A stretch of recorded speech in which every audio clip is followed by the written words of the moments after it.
ఇప్పుడు ఆయన ఏం టికెట్లు ఇచ్చినాడు ఆయనకే తెలియదు. ఈ నుంచి ఆడికి ఆ నుంచి ఈటికి యాది కన్ఫర్మ్ వైఎస్ఆర్లో మా వాళ్ళనే మేలు. ఎందుకంటే పొత్తు అనేది ఉంటుంది, బీజేపీతో పోతున్నట్టుంది. I think within 3-4 days అందు వచ్చే లిస్ట్ అంతా తయారైంది. పొత్తుల్లో ఏమవుతుందంటే కొందరు మాకు ఇవి కావాలన్నప్పుడు మేము కొద్దిగా అడ్జస్ట్ చేసుకోవాలి.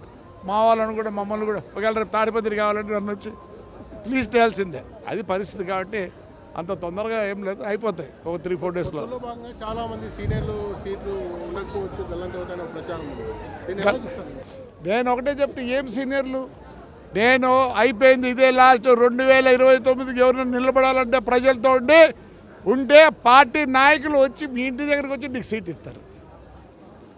అసలు అంటే అర్థం ఏమేమంటే వాళ్ళకి సీట్ వస్తేనే పని చేస్తారా? ఇప్పుడు అందరూ ఆల్ పార్టీలో ఉండేవాళ్ళు కరెక్ట్గా చేయండి, పని చేయండి, నీకు అదృష్టం ఉంటే వస్తుంది.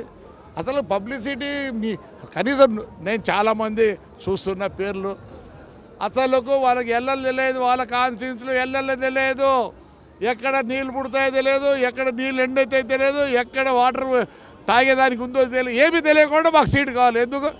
ఏదో పార్టీ చూసి గెలిచిపోతామని. పోయింది, ఆ కాలం పోయింది.